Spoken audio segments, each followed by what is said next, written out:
Hello friends, welcome to the channel stock Sutra with Chandan. तो दोस्तों, आज के सारे न्यूज़ का हम लोग एनालिसिस करेंगे और इसके मंडे के मार्केट पे क्या इफ़ेक्ट आ सकता है उसका भी हम लोग एनालिसिस करेंगे। तो चलिए वीडियो को शुरू करते हैं। तो पहला जो सबसे बिगेस्ट न्यूज़ है मार्केट के लिए वो कौन सा है? HDFC बैंक के CEO। तो न्यूज़ क्या है कि HDFC बैंक के CEO अतनु चक्रवर्ती ने क्या कर दिया है? रिजाइन कर दिया है। और रेजिग्नेशन का कारण ये बताया कि उसके जो थॉट हैं वो कंपनी के इंटरनल मैनेजमेंट से मैच नहीं हो रहे हैं, या इंटरनल गवर्नेंस और उसके बैंक की प्रैक्टिस पर सवाल उठाए जा रहे हैं। तो इसका इम्पैक्ट क्या आ सकता है? तो इसका इम्पैक्ट ये हो सकता है, ये इंडियन बैंकिंग सेक्टर के सबसे बड़े झटके हैं। बैंकिंग सेक्टर पे सबसे बड़ा झटका है। HDFC बैंक का हैवी वेटेज जो है वो बैंक निफ्टी पे भी है। बैंक निफ्टी में इसका हैवी वेटेज है, जिसके कारण क्या हो सकता है कि इसके कारण पूरे मार्केट में नीचे गिरा सकता है। इन्वेस्टर का भरोसा, ट्रस्ट कम हो जाएगा। अगर आपके पास HDFC के शेयर हैं तो इसे मंडे को आप देखेंगे कहीं ना कहीं ये वॉलेटिलिटी में नज़र आएंगी। तो ये था HDFC से रिलेटेड, क्योंकि ये अचानक से रेजिग्नेशन दिए हैं। नेक्स्ट जो न्यूज़ है अपना, कौन से? ईरान, इजराइल एंड US, ये तीनों के वजह से जो अभी घमासान चल रहा है उसके बारे में अपडेट देखते हैं कि क्या क्या हो रहे हैं। US और इजराइल ने US और इजराइल ने क्या किया है? ईरान के जो न्यूक्लियर फैसिलिटी और ऑयल रिग्स पर अटैक किए हैं। बदले में ईरान ने क्या किया है कि जो भी स्ट्रेट ऑफ हॉर्मुज से पास होने वाले शिप थे या ऑयल रूट जो भी है यहाँ से पास होने वाले पे ब्लॉक कर दिया गया है। इसका इफ़ेक्ट क्या होगा मार्केट पे? तो इससे क्या होगा कि क्रूड ऑयल के प्राइस जो अभी 110 थे, कहीं ना कहीं वो बढ़ करके 120 एंड $130 भी जा सकता है आने वाले समय में। इसका सीधा असर जो पड़ेगा वो कहाँ पे पड़ेगा?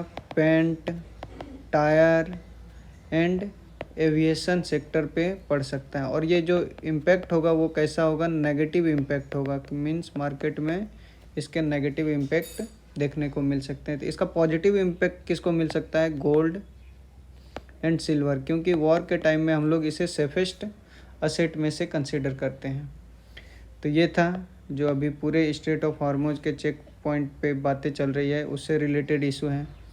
नेक्स्ट जो है अपना इंडिया एंड पाकिस्तान का जो वाटर ट्रीटी था, इंडिया एंड पाकिस्तान का वर्ल्ड वाटर डे के दिन, उसमें क्या क्या गया है?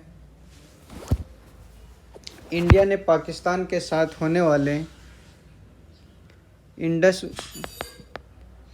वाटर ट्रीटी को सस्पेंड कर दिया है। मीन्स इसका वजह क्या था? ये जो वाटर डे के दिन इंडस वाटर ट्रीटी को सस्पेंड कर दिया है, इसका मेन रीज़न क्या था? पाकिस्तान की तरफ से बढ़ता टेररिज्म, क्योंकि वो टेररिज्म को बहुत बढ़ावा देते हैं, जिसके वजह से इंडिया ने क्या किया है? इस ट्रीटी को बंद कर दिया है। इसका इम्पैक्ट क्या हो सकता है? तो जियोपॉलिटिकल टेंशन बढ़ने से फॉरेन इन्वेस्टर क्या कर सकते हैं? पैसा निकाल सकते हैं मार्केट से। मीन्स आउटफ्लो हो सकता है, यहाँ से निकालेंगे तो इसका इफ़ेक्ट क्या आएगा? अगर जियोपॉलिटिकल टेंशन बढ़ने से FII इंडियन मार्केट से पैसा निकालेंगे तो इससे क्या होगा कि मार्केट नीचे जाने का भी चांसेस रहेगा इसका जो। बट वही दूसरी तरफ अगर देखें तो डिफेंस सेक्टर पे इसका पॉजिटिव न्यूज़ आ सकता है। मीन्स HAL और अपना जो है BEL तेज़ी देखने को मिल सकते हैं ये सब पे। नेक्स्ट अगर HDFC की ही बात करें हम लोग, तो HDFC का जो ADR है, जो अमेरिका डिपॉजिटरी रिसिप्ट, जो मीन्स इसी के जो ADR लिस्टेड होते हैं US मार्केट में, उन्होंने आज क्या दिखाया है, 7.2% की गिरावट से मार्केट बंद हुआ है। जब हम लोग देखते हैं जब ADR डाउन होता है तो उसका सेम इम्पैक्ट क्या होता है कि हमारे मार्केट पे भी होता है। तो कहीं ना कहीं मंडे को ये 90% चांसेस है कि HDFC डाउन पे 5 to 6% डाउन पे, गैप डाउन पे ओपन हो सकता है। रिटेल इन्वेस्टर को सावधान रहना चाहिए क्योंकि इस टाइम पे अभी भारी, क्योंकि कंपनी में कोई भी पॉलिसी सही से इम्प्लीमेंट नहीं हो रहा है, तो इससे आप लोग बचें। नेक्स्ट जो होता है US काउंसिल इमरजेंसी मीटिंग, जो अपना ये US एंड इसके जो इमरजेंसी मीटिंग थे, उस मीटिंग का क्या था, मिडिल ईस्ट में जो हालात ख़राब हैं की वजह से UN ने क्या किया, एक इमरजेंसी मीटिंग बुलाई है। US ने ईरान पे नए सैंक्शन लगाने की कोशिश की है। US ने ईरान पे नए सैंक्शन लगाने की कोशिश की है, तो इसका मार्केट पे इम्पैक्ट क्या हो सकता है। ग्लोबल अनसर्टेनिटी के वजह से जब तक वॉर रुकने का संकेत नहीं मिलता है, मार्केट में फियर फैक्टर मीन्स अचानक से कोई भी नेगेटिव न्यूज आए तो मार्केट भारी गिरावट के साथ नीचे जा सकते हैं। तो सेफ इन्वेस्टमेंट अभी क्या रहेगा, अपना गोल्ड एंड सिल्वर, ये सेफ इन्वेस्टमेंट रहेगा। अब ऑयल का अगर देख लें ऑयल सप्लाई डिस्टर्ब होने से, जो भी अपना ऑयल सप्लाई यहाँ से डिस्टर्ब हो रहा है, स्ट्रेट ऑफ हॉर्मुज के बंद होने से ग्लोबल सप्लाई चेन में क्या हो गया है, टूट गई है। ग्लोबल जो भी हम लोग सप्लाई करते हैं वो टूट चुका है, जिसका इम्पेक्ट क्या हो सकता है। इंडिया अपनी ज़रूरत के कम से कम 80% को इंपोर्ट ही करता है। इंडिया एंड चाइना जो होता है ये बहुत ही ज़्यादा इंपोर्ट करते हैं। ऑयल महंगा होने से क्या होगा, इंडिया में इन्फ्लेशन बढ़ जाएगा और रुपी कमज़ोर। ऐसे भी देखा जाए तो फर्स्ट टाइम हिस्ट्री में ऐसा हुआ है कि $93 पे पहुंच गए हैं। $1 इज इक्वल टू 93 रुपीज़ पे पहुंच गए, मीन्स ये हिस्ट्री में पहली बार इतने नीचे देखने को मिले हैं। और इसका जो इम्पेक्ट आ सकता है, कौन कौन से सेक्टर पे आ सकते हैं, तो जैसे ऑयल प्राइस महंगा होगा और रुपी कमज़ोर होगा तो इसका कहीं ना कहीं इफ़ेक्ट रिलायंस एंड ONGC पे देखने को मिल सकता है। बाकी इकोनॉमी के लिए ये बहुत ही बुरा खबर है।